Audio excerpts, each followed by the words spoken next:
Hello there and welcome to the second video of today's special May the 4th double feature, and this one is on the alien species known as the Balosars.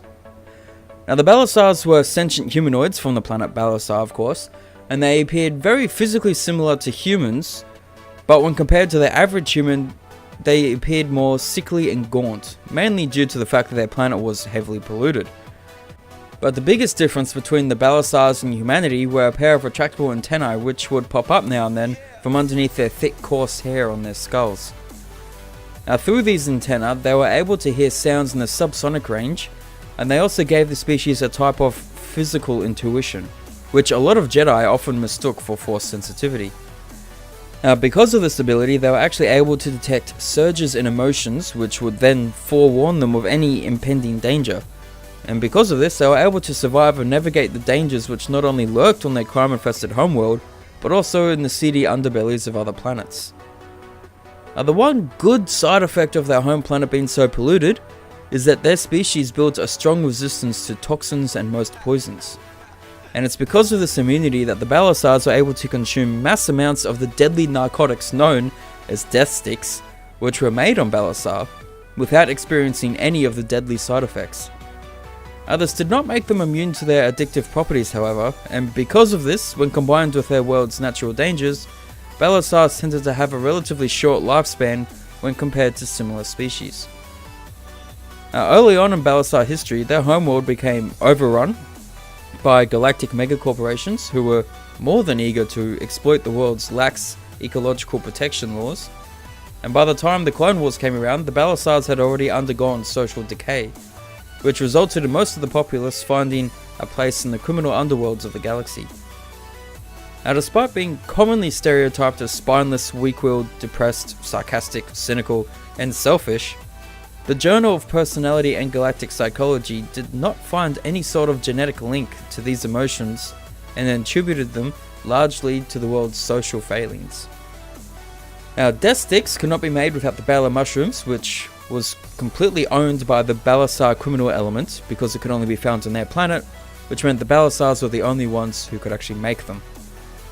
Now, death sticks also played a devastating role in Balosar society, where they addicted their users, forcing them to purchase more and more. The Balosar's immunity to toxins allows them to consume them without any effect other than the lifelong addiction. Some Balosars even entered the death stick business, where they would travel in hopes of finding potential customers. Now in fact, Balosars often left their homeworld to look for more prosperous places to live as well. And since most carried criminal records, they were often perceived as self-absorbed individuals who had a difficult time determining right from wrong. And during the reign of the Galactic Republic, the illegal trade in death sticks became the greatest competition to the spice from Ryloth called Rill. Now this rivalry resulted in a deep hatred between the Balosars and Twi'leks that would last for centuries. And because the Balosar economy was pretty much ruined, they stayed out of galactic politics, and over time their world's pollution managed to seep into the Balo mushrooms deep underground, destroying the entire crop. They then had no choice but to join the Twi'lek spice industry as low-level runners in order to maintain some form of economic stability. And when the Yuzhang Vong War eventually came around, the Balosars were not bound to any treaties with the New Republic, and were therefore not protected by its military. But they were fortunate enough in that the Yuzhang Vong's conquest never actually reached them, and so their planet remained the same polluted place it had been for the past few centuries. Now, while most Balosars remained on their world to lead a life of crime or addiction, it was the younger generation that always strove to escape the poverty and life of dependence fostered on their native world, travelling across the galaxy to enroll in countless institutions of learning and academics. In fact, many Balosar that were encountered in higher society tended to be well educated and free of the taint of narcotics. Despite this, however, they still bore a strong stereotype of drug addicts and weakness that was not untrue of their criminal brethren back home.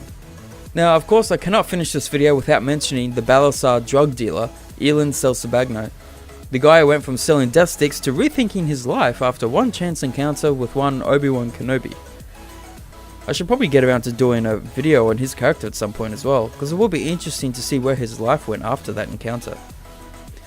It's also worth noting that there were actually Force-sensitive Balosars, but they were exceedingly rare, There was actually a male Balosar Jedi Knight that was stationed at the Jedi Temple on Coruscant during the weeks leading up to the Clone Wars. And that is the Balosar species in a nutshell. So, thanks for watching, I hope you enjoyed. Again, I hope you're all having an awesome Star Wars filled day. I'm going to be pulling out my Darth Maul outfit and everything after this, and proceed to watch a few movies, play a few Star Wars themed board games and video games.